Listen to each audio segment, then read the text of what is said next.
parce qu'ils pensent qu'une voyante, elle peut changer le destin. On va dire qu'une voyante, c'est celle qui a peur de parler avec les morts.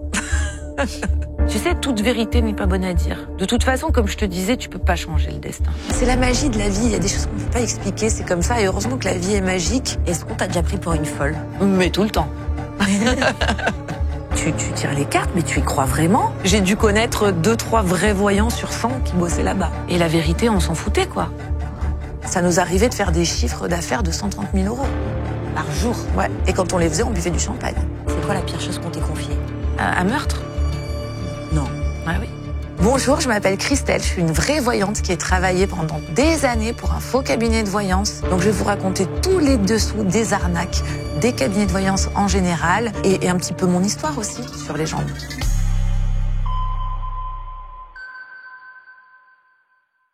Bonjour à tous, c'est Lola, journaliste pour Légende. Aujourd'hui, on reçoit Christelle, qui est une voyante. Elle a travaillé pour l'une des plus grosses entreprises de voyance en France. Elle va nous raconter l'envers du décor de ce qu'elle a vu, les arnaques, des charlatans, des personnes qui sont seulement motivées par l'argent et qui ne sont pas véritablement des voyants. Et elle vient aussi nous partager ses anecdotes personnelles, ce qu'elle a prédit de plus fou, ce qui lui est arrivé dans sa vie. Merci à tous d'être de plus en plus nombreux à nous suivre. Légende Story, c'est tous les mardis à 11h sur la chaîne YouTube et sur toutes les plateformes de podcast. Et si vous voulez participer à l'émission, il suffit de nous envoyer un mail à contact@legendegroup.fr. On sera très heureux de vous recevoir. Je vous laisse avec la suite de l'émission et moi je repasse derrière la caméra. Bonjour Christelle. Bonjour. Trop contente de faire cette interview. Moi aussi, trop contente d'être là. C'est la première fois de ma vie que je parle avec une voyante. Ah oui? Oui, je te promets. Et c'est quoi la première question que tout le monde te pose quand tu parles de ton métier? Souvent, on me dit est-ce que tu peux me donner les numéros du loto alors? Les gens, en fait, ils ont une vision de la voyance qui est un petit peu erronée parce qu'ils pensent qu'une voyante, elle peut changer le destin. Pas du tout, une voyante, elle peut pas changer le destin des gens. Donc t'imagines bien que si on pouvait donner les numéros du loto, ben forcément, on changerait le destin des gens. Donc on n'est pas là pour ça. On est là pour plutôt éclairer le chemin, l'avenir. C'est quoi justement ton métier, si tu devais l'expliquer de manière simple? Mon métier, c'est d'aider les gens, d'éclairer, de les éclairer dans leur vie, dans le présent, dans le futur, mais aussi parler du passé, parfois en consultation. Quand il y a des choses qui sont pas réglées, des choses qui sont pas digérées, je les aide aussi à avancer sur leur passé. Qui consulte des voyantes en général? On a l'impression que c'est plus des filles, mais est-ce que c'est vrai? Alors c'est plus des femmes, effectivement, c'est en majorité des femmes. Ça parle plus d'amour, beaucoup de gens qui veulent savoir des choses sur leur vie sentimentale, en majeure partie, mais on a aussi des hommes. La moyenne d'âge, ça varie, c'est à tout âge. Des jeunes comme des vieux, comme ma fille qui me demande déjà les cartes, alors qu'elle a 12 ans. Tu peux le faire sur des personnes mineures, la voyance, ou il y a des règles? Il faut faire très attention. Bien sûr, tu peux pas dire des choses à un mineur qui sont graves ou qui vont l'inquiéter ou ça serait les mettre en danger. Il faut faire très très attention. Moi, je réponds des questions à ma fille sur est-ce que je vais avoir des bonnes notes, est-ce que je vais avoir un amoureux. On n'aborde pas des sujets, tu vois, importants, quoi. Et alors, on va parler d'une agence de voyance dans laquelle tu as travaillé. Ouais. Pour ceux qui connaissent pas, c'est quoi une agence de voyance? Alors, une agence de voyance, c'est un endroit, donc ça se passe souvent par téléphone, en majeure partie, c'est par téléphone, et donc qui réunit plusieurs voyants, soi-disant voyants, et qui les font travailler à la minute, c'est-à-dire que les clients payent les voyants à la minute. Donc le but du voyant, c'est de le garder le plus longtemps possible, justement pour générer un maximum de chiffre d'affaires possible. Toi, tu faisais quoi là-bas quand tu travaillais là? Alors moi, j'étais voyante.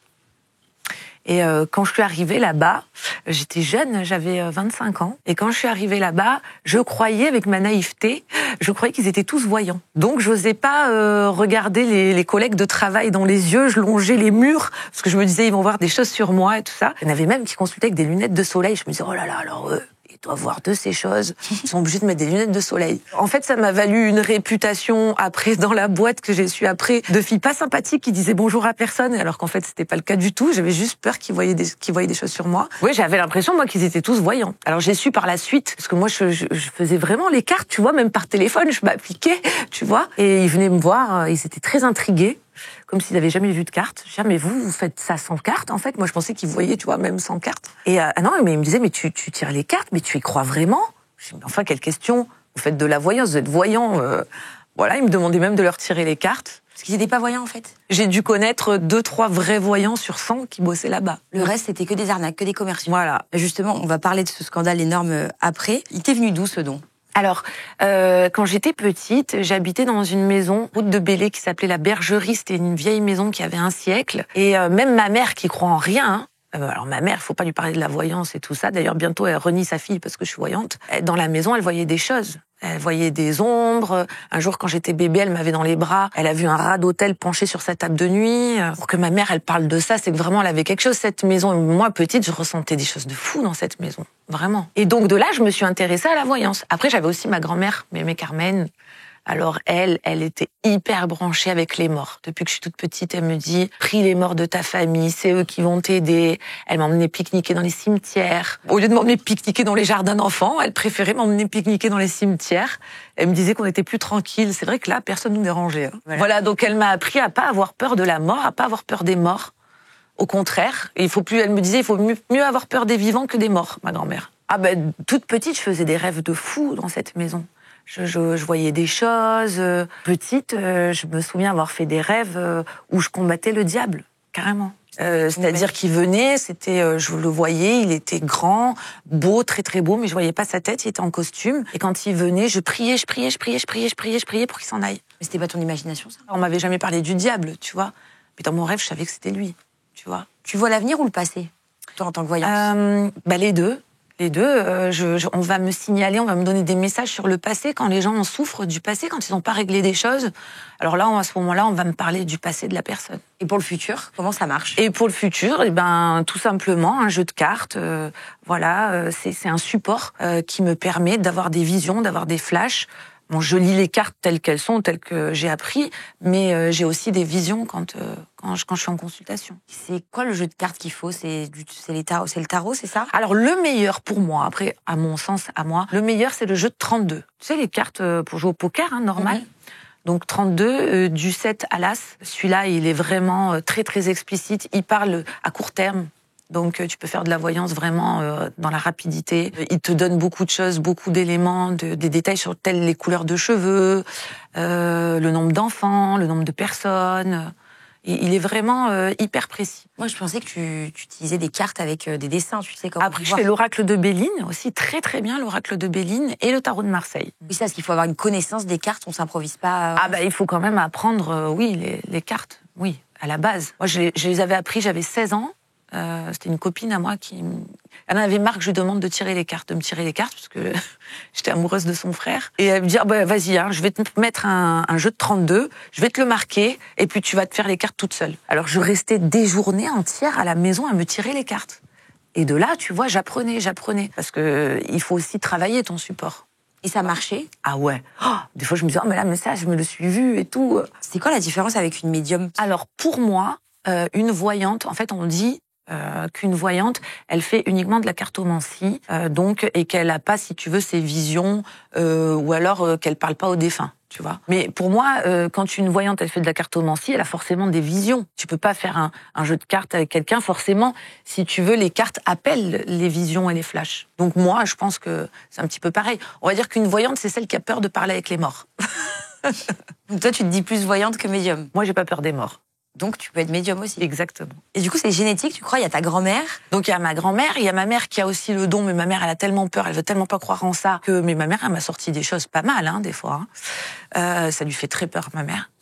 Donc, du coup, il y a moi, mais il y a aussi ma fille, qui a 12 ans. Ouais. 12 ans, à l'âge de 5 ans, par exemple, je te donne un exemple, je devais aller acheter une voiture et chercher donc un modèle bien précis d'occasion, boîte automatique dans la région. Et avant de l'amener à l'école, le matin, je lui dis « Oh maman, on va acheter une voiture, quelle couleur tu la veux la voiture ?»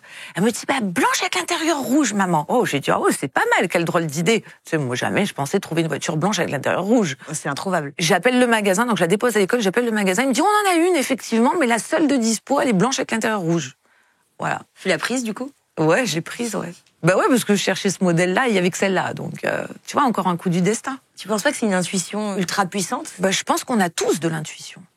Mais je pense qu'elle est plus développée chez certaines personnes. Donc tu penses que ta fille, peut-être qu'elle... Par exemple, le signe astrologique de ma fille, déjà les signes astrologiques, ça joue beaucoup sur la personnalité.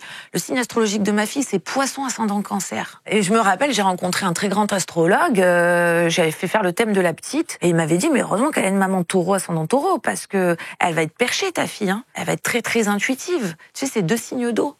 Donc l'intuition, c'est normal qu'elle en ait, tu vois, j'étais prévenue. Plus son signe qui s'y prête, date de naissance qui s'y prête. Est-ce que ta façon de prédire l'avenir, elle a évolué avec le temps? Ah oui, beaucoup. Déjà, je suis beaucoup plus puissante que quand j'étais jeune. Je fais beaucoup plus attention à mes prédictions, de la façon dont je les dis. Quand j'étais jeune, j'étais cash, je sortais des trucs cash. Je me fâchais avec beaucoup de gens. Par exemple quoi? Par exemple, il y avait une dame qui venait me voir pour son mari et j'avais pas de. Je lui disais, il vous trompe. Alors vous n'allez pas rester avec, vous allez divorcer, c'est comme ça. Ah mais non, mais vous êtes sûre? Bah oui, tu vois. Donc maintenant, je fais un peu plus attention. C'est-à-dire, tu mets les formes ou tu caches la vérité? Je mets les formes et puis des fois je dis, tu sais, toute vérité n'est pas bonne à dire. Si tu sais que, de toute façon, comme je te disais, tu peux pas changer le destin. Tu vois? Donc pourquoi faire souffrir la personne avant que ça arrive? Tu vois un décès, tu vas dire quoi à la personne? Ah tu vas perdre ton père ou ta mère, comme ça la personne elle va se rendre malade 1 an avant que ça arrive. Non. Donc tu te préserves un peu des fois, tu les préserves. Je les préserve beaucoup, oui, maintenant beaucoup. Et si la cliente, j'insiste, mais si la cliente elle te dit est-ce que mon mari me trompe et que là tu vois que c'est le cas? Alors là, là c'est différent. Là, si elle veut savoir, tu vois, et qu'elle te pose la question, oui, là tu vas le dire. Mais si tu vois que la dame, elle a des étoiles dans les yeux quand elle te parle de sa relation d'amour, tu vois, tu vas pas lui dire des choses qui font du mal. Et tu peux sentir des choses sans forcément poser les questions? Oui, bien sûr, bien sûr. Tu peux avoir une personne peut te consulter sur quelque chose, par exemple sur son travail, et puis tu vas partir sur complètement autre chose, tu vois. Avec les cartes, qu'est-ce qui te fait partir comme ça complètement? Les cartes, le support, beaucoup. Les cartes, ouais. Est-ce que toi, tu es capable de prévoir des événements sur ta propre vie? Parce que c'est un don quand même qui a l'air exceptionnel. Des fois, c'est positif, négatif. Oui, mais encore une fois, je peux pas changer les choses. Alors, je te donne un exemple là qui me revient en tête. Je sortais avec mes copines, j'étais jeune, et je rêve qu'on me vole mon portable. Et je dis à toutes mes copines, je leur dis, ce soir, on sort les filles, on fait toute attention à mon sac et à mon portable. J'ai rêvé qu'on allait me voler le portable. Et c'est pas le portable qu'on m'a volé, c'est le portefeuille. Donc tu vois, même si t'es prévenu, tu peux pas changer les choses. Mais je me demandais même, je me disais, mais à quoi ça sert d'être prévenu finalement, puisque tu peux pas changer les choses? C'est pas un rêve prémonitoire? Un rêve prémonitoire, tout à fait, ça fait partie de la voyance. Ok, je savais pas que c'était lié. Oui, des rêves prémonitoires, c'est des choses qui te permettent de dire ce qui va se passer. Donc tu es prévenu du futur à l'avance. C'est pas juste un hasard, un concours de circonstances, de j'ai rêvé de ça et le lendemain ça se passe? Ça peut quand ça arrive qu'une seule fois, mais quand ça t'arrive souvent, tu vois, encore là, il y a 3 jours, je dis à mon copain, je lui dis, je rêve qu'il y a une fille qui te drague au travail, une brune. Il me dit, ouais, c'est vrai, c'est la patronne du restaurant d'à côté. Non. Donc tu vois, ouais. C'était vrai. Mais lui, il me l'avait pas dit. Hein. Est-ce que tout ce que tu prédis, ça se réalise? Forcément. Alors, oui, après ça m'est déjà arrivé de me tromper, évidemment. Mais je remarque que la plupart du temps, quand je me trompe, c'est que j'ai des gens qui sont mal intentionnés qui viennent me consulter. Quand il y a des gens qui sont sceptiques, qui veulent me piéger, qui croient pas en moi ou qui sont... Et là, du coup, j'ai l'impression que mes guides, ils ont pas envie de les aider ou... Et ça va pas le faire. On va parler d'une anecdote que tu as eue avec un défunt, un voyage à la montagne. À l'époque, je travaille dans beaucoup. Je fais 10-12 heures de voyance par jour dans un gros cabinet et je suis très fatiguée. Et je demande à ma mère, je lui dis maman, on peut aller se reposer, je te paye le week-end et tout. Elle me dit ouais, viens, on part à Oron. Oron, c'est au-dessus de Nice. Et donc, nous voilà partis à Oron et tout. On va manger au resto le soir, entre mère et fille, trop sympa. Et la nuit, je commence à rêver, je commence à transpirer. Et je vois un mec bloqué par une ceinture de sécurité dans une BMW verte, dans un parking. Et il m'appelle comme ça, il me dit « Christelle, tu me reconnais pas, c'est moi, c'est Didier, c'est moi ». Je dis et je prends peur, tu vois, je m'en vais. Je me réveille le matin, je dis maman, je suis sûre qu'il y a un mec qui est mort sur la route dans une BMW verte et qui s'appelait Didier. Elle me dit mais tu vois pas que t'es folle, tu travailles trop, ton boulot il te rend folle. Ma mère, tu vois, elle veut pas du tout croire en ça. Et sur la route, je la fais même, c'était elle qui conduisait à l'époque, je la fais même s'arrêter, tu sais, parce qu'il y a souvent des plaques sur les routes de montagne où il y a des jeunes ou des gens qui ont perdu la vie. Et je regardais tous les prénoms pour voir si je trouvais pas ce fameux Didier. Je trouve rien. Je fais des recherches un petit peu en descendant à la maison. Je trouve rien. Bon, je dis, je dois être folle, ma mère a raison, tu vois. 1 mois après, j'avais complètement oublié cette histoire. Je vais avec ma copine Jennifer de l'époque boire un verre au port de Saint-Laurent-du-Var. Et on décide d'aller sur Monaco. Et sur l'autoroute, je dis, Jen, fais attention, on a un peu bu et tout, ça craint. Elle me dit, t'inquiète pas, depuis que j'ai eu l'accident à Isola 2000, je fais super gaffe. Je dis, mais quel accident t'as eu, Jen, à Isola 2000? Elle me dit, moi, mon copain, on est tombé dans le ravin, mon copain, il a perdu la vie. Je dis, mais il s'appelait Didier? Elle me dit, oui.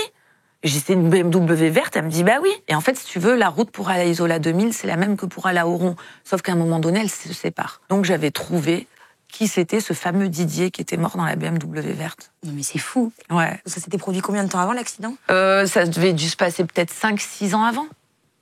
Wow. Comment t'expliques ça? Tu sais pas. C'est inexplicable. On va parler de ta meilleure prédiction. Est-ce que tu as une meilleure prédiction qui t'est arrivée pour toi personnellement? Avant de rencontrer un garçon, je suis souvent prévenue en rêve. Tu vois, quand j'ai des relations sentimentales importantes ou quand j'ai eu des relations sentimentales importantes, j'étais prévenue en rêve. Je voyais un cheval. Le cheval, c'est l'homme. Attends, donc quand tu rêves d'un cheval, c'est que potentiellement il y a le prince charmant qui va arriver. Exactement. Comme le serpent, c'est la trahison dans les rêves. Donc pour moi, en tout cas, c'est beaucoup les rêves prémonitoires. Pour moi. Après, pour mes clients, évidemment, je ne vais pas rêver de mes clients. Et tu m'as dit que tu avais des souhaits que des fois, tu pensais très fort qu'il arrive quelque chose. Et il t'est arrivé une histoire incroyable. Ça parle d'Ayrton Senna. Non, alors là, ça, c'est plutôt un signe. Oui, c'est un signe. C'est plutôt un signe de sa part. Moi, je suis fan d'Ayrton Senna depuis toute jeune. Ayrton Senna, c'est un grand pilote de Formule 1. Et pourquoi je l'aime beaucoup? Moi, j'en ai rien à faire de la Formule 1. Je l'aime beaucoup parce que c'était un monsieur qui était très spirituel.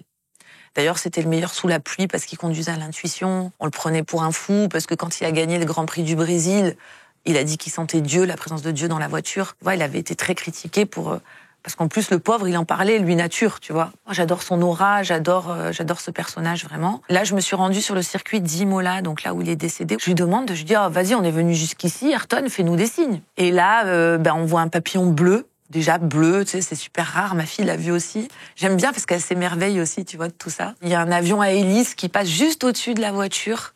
Et lui, il était fan, tu sais, d'avions. Il faisait des maquettes d'avions. Et j'attendais un signe de sa part, c'est vrai. Je pensais beaucoup à lui. Et je trouve une petite chienne dans la rue.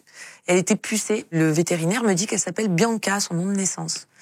Et j'apprends par la suite que Ayrton Senna n'avait pas d'enfant, mais qu'il adorait sa petite nièce qui s'appelait Bianca, tu vois. Donc moi, je l'ai pris un petit peu comme un signe. C'est fou. Pour toi, c'est lui qui t'a fait un signe? Pour moi, ouais, c'est la magie de la vie. Il y a des choses qu'on ne peut pas expliquer, c'est comme ça. Et heureusement que la vie est magique parce que ça nous permet de l'aimer. Il n'y a pas que des horreurs. Il y a aussi de la petite magie parfois. Et t'avais demandé longtemps avant qu'il te fasse un signe? Non, j'ai pas forcément besoin de demander. Il sait. J'ai demandé là-bas, quand j'étais là-bas. C'est comme quand je parle souvent aussi à mon grand-père qui est décédé. Je lui demande de me protéger, tout ça, tu vois. On peut leur parler. Je vous conseille d'ailleurs, pour ceux qui vont regarder cette vidéo, de croire et de demander à vos morts de votre famille parce qu'ils sont vraiment là et ils peuvent vraiment vous apporter beaucoup de choses. Ça fait peur pour certains. Non, ça fait pas peur. Faut avoir peur des vivants, pas des morts. Hein. Tu vois, par exemple, mon grand-père, je suis sûre qu'il a regretté de ne pas avoir plus s'occuper de moi, de mon vivant. Donc, c'est un acte manqué. Donc, je pense qu'il s'est beaucoup rattrapé une fois qu'il est décédé. Je pense que ce sont nos anges et qu'il faut arrêter parce que peut-être depuis qu'on est petit, vous, les fantômes, ça fait peur. Tu vois, c'est ce qu'on nous inculque depuis qu'on est tout petit. C'est pour ça qu'on a peur de ça. Mais je pense que ceux qui ont peur de ça, ils se privent de beaucoup de choses. Et selon toi, ils existent sous quelle forme? Enfin, ces âmes, elles existent sous quelle forme? L'âme ne meurt pas. Hein. Tu sais, c'est le corps physique. L'énergie, c'est une énergie. L'âme ne meurt pas. L'âme ne meurt jamais. Les scientifiques reconnaissent que l'âme a un poids, quoi, qu'elle fait 21 grammes. Et elle s'envole, tu crois, au ciel? Ouais, oui, elle sort de... Il y a plein de gens qui ont fait des expériences de mort imminente et qui en témoignent et qui racontent tous la même chose. Hein. Toi, c'est quoi ton rapport à la mort? Ça te fait pas peur? Pas du tout. Et tu me disais tout à l'heure en off, toi, tu penses que tout est écrit et qu'on a tous une date de fin un peu programmée? Ma grand-mère, en tout cas, elle me disait que la date de notre mort, elle était écrite depuis la date de notre naissance. Ouais. Tu crois beaucoup au destin? Ah oui, beaucoup. Il y a des choses qu'on peut pas éviter. Le bien comme le mal. Hein. Si vous regardez votre vie maintenant, chacun de votre côté, vous pouvez très bien vous rendre compte qu'effectivement, qu'il y a des choses qui sont écrites et qu'on peut pas éviter. Comme des rencontres fantastiques. Voilà, il y a des choses qu'on peut pas éviter. Tu vois, par exemple, moi, j'ai tout fait pour faire plaisir à ma mère et pour arrêter la voyance. Oui, je veux que tu fasses un boulot normal, je veux que tu sois une fille normale. J'ai tout fait. Et la vie m'a toujours ramenée à ça. Tu vois? Et là, c'est ton métier à temps plein. Ah oui. Et j'ai essayé d'en faire d'autres, hein, vraiment. Hein. On a parlé de ta meilleure prédiction. Quelle a été la pire prédiction? J'en ai eu une marquante où j'ai une amie c'était la femme d'un voyou et elle avait toujours peur que son mari, qu'il lui arrive quelque chose en tant que voyou, voilà. Et un jour, elle m'appelle, elle me dit, s'il te plaît, je suis très angoissée, je me fais beaucoup de soucis, viens me faire les cartes et tout. Et donc, je lui fais les cartes et je lui dis, c'est pas lui qui va avoir un problème, c'est deux jeunes. Elle me dit, ah bon, et tout. Je dis, oui. Bon, ça avait rassuré un petit peu, mais... Et on apprend 1 an après qu'il y a 2 jeunes qui se font assassiner au marché mine. Donc voilà, donc là je dis putain, mais comment j'ai fait pour voir un truc comme ça, tu vois? Des fois je m'étonne moi-même. Et t'en as eu d'autres aussi, je crois, notamment une soirée chez toi. À l'époque, j'étais propriétaire de mon appartement. Avec mes petits sous que j'avais gagnés en voyance, j'avais pu m'acheter un appartement. Et je pouvais pas vivre seule parce que justement, moi, je sens des présences. Maintenant, ça va, mais quand j'étais jeune, c'était très difficile pour moi. Donc, j'avais loué mon appartement et j'étais retournée vivre chez ma mère. Et là, donc, j'avais loué mon appartement à un ami. Et là, donc, je suis invitée à une soirée qui fait chez moi, dans mon appartement où je suis propriétaire, où il y avait plusieurs filles, plusieurs copines, plusieurs copains. Et il y a une fille qui part en pleurant aux toilettes parce qu'elle est très malheureuse par rapport à sa relation sentimentale. Et donc, il y avait plusieurs filles qui étaient là en train de la consoler. Et là, je lui dis, mais arrête de pleurer. Tu pleures pour ce garçon, mais il t'aime, il va se suicider. Là, gros blanc. Tu nous fais chier avec ta voyance. Je me suis fait foutre dehors de chez moi, de mon propre appartement, pour te dire. Ça Ils m'ont dit, tu nous saoules avec ta voyance, tu dégages. Voilà, on veut rien entendre, c'est grave ce que tu dis, un suicide, c'est grave. Donc je suis partie de là-bas en pleurant. Vraiment, je pleurais, je me rappelle, je suis rentrée à pied chez ma mère, je pleurais. Je me disais, mais pourquoi je vais dire des trucs comme ça? Mais je suis folle, pourquoi je dis ça et tout? Et 1 mois après, ce garçon s'est mis une balle dans la tête. Et donc là, ça m'a valu les excuses de tout le monde. Et je me suis dit que j'étais pas si folle. Mais tu vois, c'est des choses que je fais plus maintenant. Quand j'étais jeune, je sortais les choses telles qu'elles me venaient comme ça à l'esprit. Maintenant, je fais attention. Mais est-ce que tu penses pas que dans tout ça, des fois, le fait d'annoncer des choses qui vont se produire, ça peut un peu changer le cours des choses? Non, parce qu'on peut pas changer le destin. C'est faux. Tu peux pas. Il y en a plein qui croient pas à la voyance. Et comment tu peux convaincre moi, ce que je fais dans mes consultations, les gens, quand ils m'appellent, je leur dis, vous ne me dites rien. J'ouvre les cartes sur vous, ça me rend plus crédible dans mes prédictions. Voilà. Tandis que, tu vois, t'as des voyants qui vont te dire, alors ça j'adore, qui te disent parlez-moi et grâce au son de votre voix, je vais avoir des visions. Alors là, c'est un escroc notoire, tu peux être sûr que... Pourquoi? La personne, elle te fait parler pour savoir des choses sur toi, d'avoir des informations, tu vois. Parce qu'on voit pas dans le son de la voix. Hein. Et comment? Tu demandes même pas un prénom quand t'es avec un client? Alors je demande le prénom, la date de naissance, le prénom de la mère aussi, beaucoup, pour imprégner les cartes de l'énergie de la personne. Et avant une consultation, t'es pas tenté d'aller voir les réseaux sociaux du client? Non, pas d'aller du voir tout. Et comme ça, tu vois, pour avoir des infos? Pas du tout, et en plus, j'ai pas le temps. Et en plus, ça m'intéresserait pas parce que je trouverais mon métier ennuyeux, tu vois. Parce que moi, ce que j'aime, c'est justement découvrir, voir des choses sur les gens, de par la cartomancie et de par la voyance. Et donc, en fait, comment ça se passe une consultation de base? Les gens arrivent, ils te posent des questions et toi, en fonction des cartes, tu vas leur dire ce qu'ils... Alors déjà, je fais un tour comme ça sans qu'ils posent... Je leur dis quel domaine, quel est le domaine qu'ils veulent aborder. Plutôt l'amour, le travail, la santé, on évite un petit peu quand même. Et voilà, et après, j'ouvre les cartes et je dis ce que je vois. Et après, de là s'enchaînent effectivement leurs questions. Mais en général, c'est bizarre, hein, en général, je réponds à leurs questions qu'ils ont dans la tête, si tu veux. On va faire un petit jeu, Christelle, si tu veux bien. Je vais te poser quelques questions. Ouais. On va voir si tu peux me répondre. Est-ce que tu arriverais à me dire, tu penses, qui sera le prochain président en France? Non, je peux... Là, comme ça, je suis pas Nostradamus non plus, tu vois.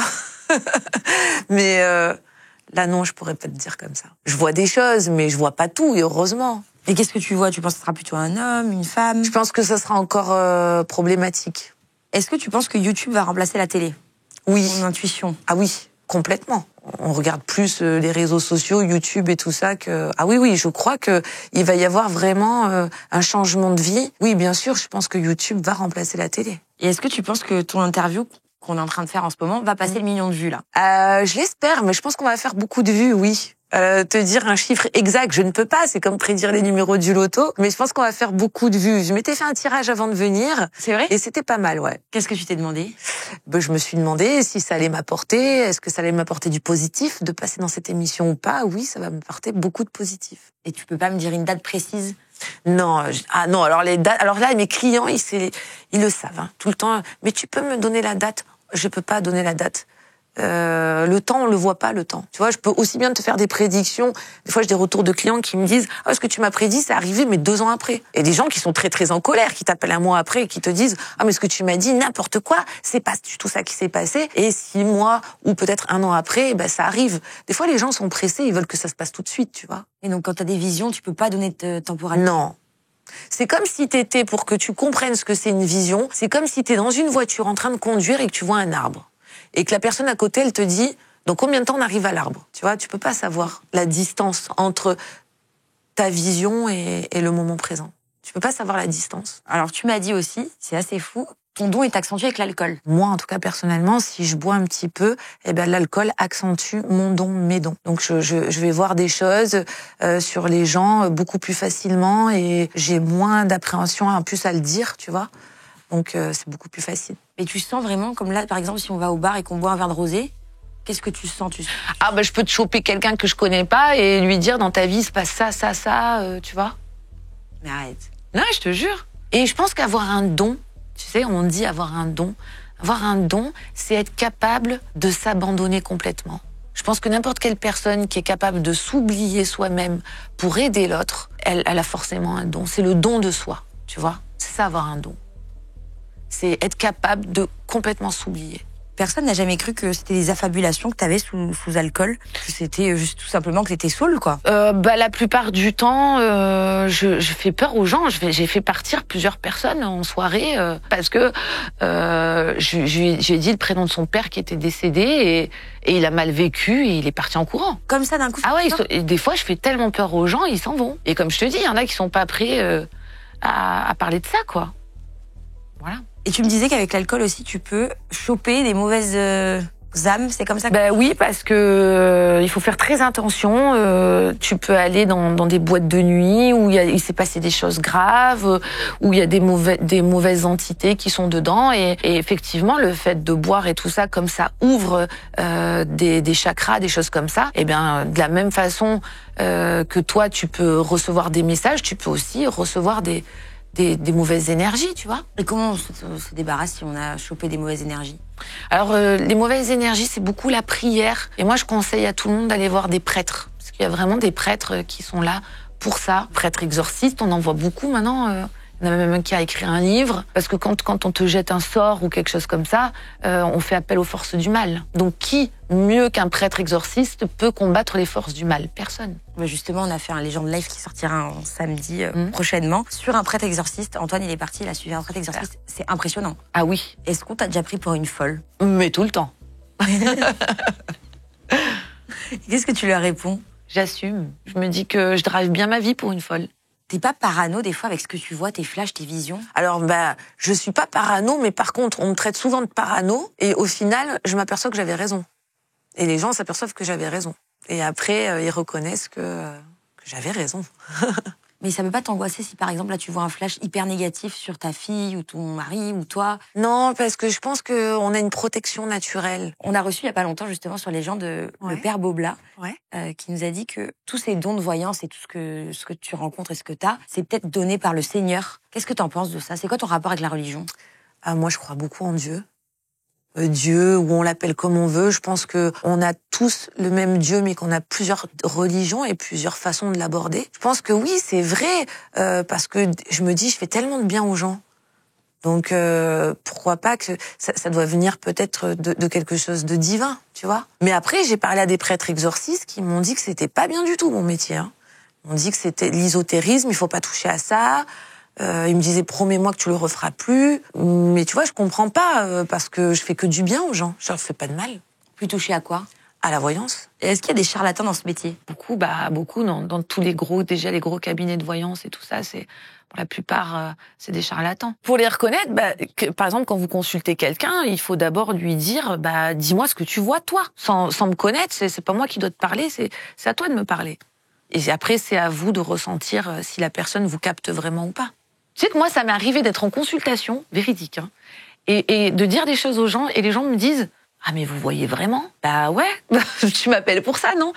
Donc, ils ont limite tellement l'habitude de consulter avec des gens qui voient rien, même si je leur dis rien, limite, ça serait normal, tu vois. Des fois, je regarde TikTok, là, je vois des filles qui font les cartes, mais c'est l'interprétation de la carte, elle ne correspond même pas à la carte. Donc, voilà. Donc, tu vois... Mais après, c'est un petit peu tout et n'importe quoi, des fois, sur les réseaux.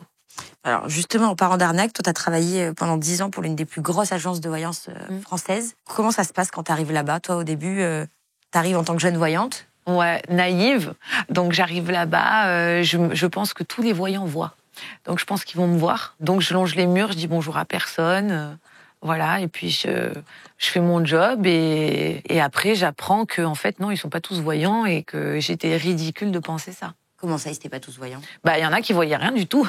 Ils étaient là juste pour gagner de l'argent et... C'était pas leur métier? Non, pas du tout. Enfin, un métier, est-ce qu'on peut parler d'un métier? Mais c'était même des gens qui croyaient pas en la voyance, tu vois. Ça me mettait hors de moi. Ou qui se foutaient de ma gueule parce que je tirais les cartes. Comment ça? Ah, mais ils se foutaient de ma gueule au début quand je suis arrivée avec les cartes et tout. On disait, mais tu tires vraiment les cartes, ils croient vraiment et tout. Ils se moquaient de moi. Pas possible, c'est censé être une agence de voyance. Bah ouais. T'étais la seule quasiment avec tes cartes. Bah après, les patrons, ils ont forcé les autres voyants à prendre un support. Donc du coup, j'ai eu gain de cause, j'étais contente. Je dis, ah, bah, vous vous moquiez de moi, mais maintenant vous êtes tous obligés d'apprendre des cartes. Des fois, on manquait de voyants, et ben, ils prenaient le mec du snack qui faisait des saucisses. Pour faire voyant? Pour faire voyant, ouais. Non. Ah ouais. On me voyait, moi, arriver avec ma belle bagnole, j'étais jeune. Tout le monde savait que tu gagnais super bien ta vie en faisant voyant. Donc ils voulaient tous le faire. Qu'est-ce qui te surprend le plus quand t'arrives là-bas? Qu'est-ce qui me surprend de plus? Bah, c'est les salaires exorbitants qu'on peut se faire. Ça va de 1000 pour ceux qui sont payés au SMIC, qui n'ont pas de com. Ça peut aller jusqu'à 20 000 euros. T'as un fixe et après t'as une com par rapport à ton chiffre d'affaires. Le chiffre d'affaires, tu le fais en fonction de tes consultations. Le but du jeu, donc, t'es payé à la minute et c'est de garder les gens le plus longtemps au téléphone. Pour qu'on se rende bien compte, pour imaginer, c'est quoi? C'est un open space avec comme une centrale d'appel? C'est ça, c'est une centrale d'appel où il y a un grand standard et autour, il y a plein de petits bureaux avec plein de médiums. Et moi, ce qui me choquait le plus, c'est des fois, j'entendais, je laissais traîner mes oreilles et j'entendais des consultations. Il y en a une qui m'avait marquée. Il avait pris beaucoup d'argent pour lui dire que si elle mettait 2 pots de yaourt dans le frigo et que sur un, elle mettait qu'il y avait une étiquette à la fraise, et ben que quand elle allait le goûter, il allait avoir le goût de la fraise. Voilà. Très intéressant. Enfin, voilà, mais tu vois, des fois, tu avais des consultations, mais c'était... Et qu'est-ce qu'ils vous disaient, les managers? C'était quoi l'objectif? Chiffre, chiffre, chiffre. Et comment on fait du chiffre? Ben, en gardant les gens le plus longtemps au téléphone. En leur vendant des forfaits. Les managers, c'est que chiffre. Ils disent rien d'autre. En tout cas, à mon époque, c'était comme ça. Les clients payent à la minute et donc tu as toujours des gens qui t'écoutent pour voir si tu leur as pris, si tu les as gardés le maximum de temps possible, si tu leur as refixé un rendez-vous. Voilà, il faut fidéliser le client. C'est plus un truc commercial, quoi. Mais après, moi, j'avais une facilité parce que là où les autres, ils galéraient à garder les gens un maximum de temps au téléphone, pour moi, c'était moi qui voulais raccrocher. Parce que j'avais quand même, je croyais en mon métier, donc apparemment les consultations leur plaisaient et ils étaient bien avec moi au téléphone. Donc j'avais quand même cette facilité, tu vois. T'as eu des drôles de clients quand même quand t'étais là-bas? Ouais, j'ai eu des clients pas mal, ouais, des perchés. Moi, j'ai eu une dame qui voulait que je parle avec Michael Jackson. J'avoue, je l'ai fait. Qu'est-ce qui s'est passé? Bah, elle voulait que je parle avec Michael Jackson. Je me sentais pas du tout connectée avec Michael Jackson ce jour-là. Et puis la question m'a fait rire, quoi, tu vois, donc voilà. Elle t'a demandé quoi? Elle t'a dit? Bah, qu'il lui parle, quel message, elle était sûre qu'il voulait lui parler, qu'il avait des choses à lui dire. J'ai honte, mais comme je travaillais pour cette société, j'étais bien obligée de le faire, quoi, tu vois. C'est un luxe pour moi de pouvoir dire non. Aujourd'hui, je choisis qui je consulte. Dans la boîte de voyance, t'es obligé, on t'envoie un appel, tu prends. Et t'inventes? Bah, quand il faut, t'inventes. Quand tu... Voilà, t'es obligé de subir des gens qui sont pas très bien dans leur tête. Ils sont pervers et ils veulent savoir, par exemple, comment leurs mamans ont des relations sexuelles, tu vois. Ouais, mais t'es obligé de prendre même les pervers au téléphone, quoi. Parce qu'il y en a, c'est pas de la voyance, c'est plus... Il y en a, c'est vraiment des fous. Et apparemment, c'était son fantasme. Il voulait savoir quelle était la nature des relations intimes de sa mère. Et toi, il fallait que tu le gardes un maximum de temps et à lui raconter des horreurs, à inventer des choses pour pas perdre le client, quoi, tu vois. Je le voulais plus. Je leur avais dit, là, j'ai dit, vous ne me le passez plus, c'est bon, j'en veux plus. Quand j'avais été enceinte, j'avais plus trouvé d'excuses. Non, ça me dégoûte trop, je vais vomir. Vous ne me le passez plus. Il y en avait qui appelaient tout sauf pour de la voyance, limite plus pour des consultations de psychologie. Alors, il faut savoir que quand tu fais une consultation de voyance, par exemple, qui dure 1 heure, chose que je fais aujourd'hui, bah, tu vas pas faire que de la voyance en 1 heure. Donc effectivement, tu vas flasher pendant 10 minutes, 10, 15 minutes de flash, vraiment de voyance intensive. Mais après, c'est en fonction justement des visions que tu as eues, tu vas pouvoir aider et guider la personne, tu vois. Et donc après, c'est un peu plus de la psychologie. C'est quoi la pire chose qu'on t'ait confiée? Un meurtre? Non. Ah oui. Comment tu réagis dans ces cas-là? Ben, tu te tais. Je suis soumise au secret professionnel. Mais quand ça touche comme ça un meurtre, tu peux... Tu dis pas. T'as pas envie d'aller à la gendarmerie? Non, pas du tout, non. J'ai pas envie de m'en mêler, non. T'as pas flippé quand t'as entendu, quand t'as dit ça? Bah, un petit peu, ouais. Surtout, t'as peur, quoi. Tu te dis, oh là, c'est grave. Et elle voulait savoir quoi, la personne, par rapport à ça? Elle s'en voulait, elle avait de la culpabilité, elle voulait savoir si la personne à qui elle avait fait du mal l'a hantée ou, tu vois. Et alors, t'avais réussi à connecter? Ben bien sûr que la personne l'a hantée, évidemment. Et en quoi c'était vraiment une arnaque, là, cette agence de voyance? Parce que le but du jeu, c'était de prendre de l'argent, de garder les gens le plus longtemps au téléphone. Et la vérité, on s'en foutait, quoi. Comme le but du jeu, c'était de garder les gens le plus longtemps au téléphone. Si la fille, elle t'appelle pour un homme, tu dis, mais non, je suis désolée, madame, j'ai pas de bonne carte dans mon tirage, je vois que votre destin est ailleurs, par exemple. Mais la dame, elle te raccroche, elle veut plus rester avec toi en ligne. Donc, en fait, si tu veux, les choses sont faites pour que t'es obligé d'arnaquer. Tu vois, t'es obligé de dire, bah oui, c'est effectivement, vous allez vivre une grande histoire d'amour, parce que la personne, il faut que tu la gardes. Tu vois. Comment tu te sentais, quoi, toi, quand t'étais obligée de faire ça, de mentir, d'arnaquer? Ben mal au début, et puis après, mes patrons ils me disaient non mais arrête de te sentir mal, si c'est pas toi qui le fais, c'est un autre. Hein. Et puis bon, la voyance, moi, ça me plaisait vraiment. Donc en fait, si tu veux, je m'en foutais tant que je pouvais tirer les cartes toute la journée, puisque je le faisais gratuitement à la base chez moi. Je me les tirais à moi toute seule. Donc je me disais, ça me permet au moins de faire ma passion, faire ce que j'aime. Mais c'était du grand n'importe quoi, en fait, cette boîte. Ouais, bah oui. T'avais une grosse commission, toi, par rapport à ce que tu leur apportais? 22%. C'est pas mal. C'était pas mal, ouais, je gagnais très bien ma vie. C'est pour ça que je voulais pas partir, parce que... puis en plus, eux, ils te font croire que sans eux, t'es rien. Et en fait, pas du tout, c'est eux qui ont besoin de toi, c'est pas toi qui as besoin d'eux. Tu gagnais quoi, plus de 10 000 €? Entre 8 et 10 000. Je faisais 10-12 heures de voyance par jour. C'était énorme. Tu pouvais très bien garder un client 2 heures, tu vois. Là, c'est jackpot. Ah ouais, là, c'est jackpot. Mais en général, t'as quand même des rendez-vous qui sont planifiés à l'avance. Quand tu commences à être un voyant un peu connu dans la boîte, tu peux pas te permettre de les garder 1 heure, tu vois. Et c'était quel type de client là-bas qu'il y avait? Au début, quand j'ai commencé là-bas, c'était une toute petite boîte, c'était génial. J'avais vraiment, tu vois, des clients intéressants, des femmes qui avaient de vraies histoires de vie à raconter. Je m'éclatais à faire des cartes, des femmes qui cherchaient de la vraie voyance, tu vois. Et puis après, c'est quand ils se sont agrandis, c'est devenu un peu n'importe quoi, tu vois. Mais t'avais aussi des avocats, des gens comme ça, tu sais. Ah, des avocats, des directeurs. Moi, je me rappelle, j'avais 25 ans, une directrice de clinique, elle me demandait des conseils à moi. Je rentrais le soir, je disais à ma mère, maman, mais tu te rends compte, cette dame, elle me demande des conseils à moi. Ben oui, ma fille, oui. Et au bout de 10 ans, pourquoi tu as décidé de quitter l'agence? Bah parce que déjà j'ai eu ma grossesse et ce qui m'a permis aussi, c'est que le père de ma fille gagnait bien sa vie. Donc je me sentais en sécurité et j'avais plus ce truc de l'argent, tu vois, qui me faisait rester là-bas absolument pour gagner ta vie. Et puis en plus, quand t'es habitué à bien gagner ta vie, c'est dur. Tu te dis, tu vas passer de 8 000 à plus rien, c'est compliqué. Oui, et puis je voulais faire mon métier comme moi je l'entendais. Tu vois, je voulais faire mon métier pas en étant payée à la minute, quoi. Et je voulais de vrais clients qui voulaient de la vraie voyance. Et qu'est-ce que tu fais du coup aujourd'hui, Christelle? Eh ben aujourd'hui, j'ai mon petit cabinet de voyance. Voilà, ça s'est mis en place pendant le confinement. Je l'ai mis en place toute seule. Je dis allez, courage, allez, parce que c'est dur au début, tu sais, de prendre la parole sur les réseaux et tout ça. Et voilà, ça a marché. Je suis heureuse, je fais ce que j'aime, je fais comme j'ai envie de le faire. Et voilà. Tu fais des consultations en physique aussi?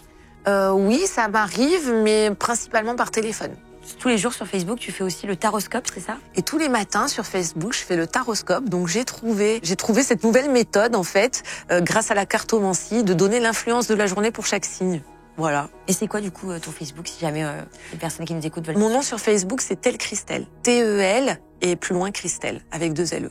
Et si jamais on veut avoir une consultation avec toi, comment on fait? Eh ben, vous me contactez à travers Facebook, les réseaux. Voilà, vous m'envoyez un petit message sur Messenger et je serai ravie de parler avec les gens qui ont envie de me connaître. Combien ça coûte si on veut avoir une consultation avec toi? Une consultation avec moi, c'est 70 €. Pour combien de temps à peu près? Environ 30 minutes. Donc si jamais il y a des gens qui nous écoutent, qui sont intéressés par une consultation avec toi. Voilà, je suis beaucoup moins chère qu'à l'époque où je travaillais pour ce grand cabinet de voyance. Donc vous pouvez vous permettre de faire ce luxe aujourd'hui. On mettra tous les liens en description. Merci. Merci beaucoup Christelle, c'était hyper intéressant. Merci à toi.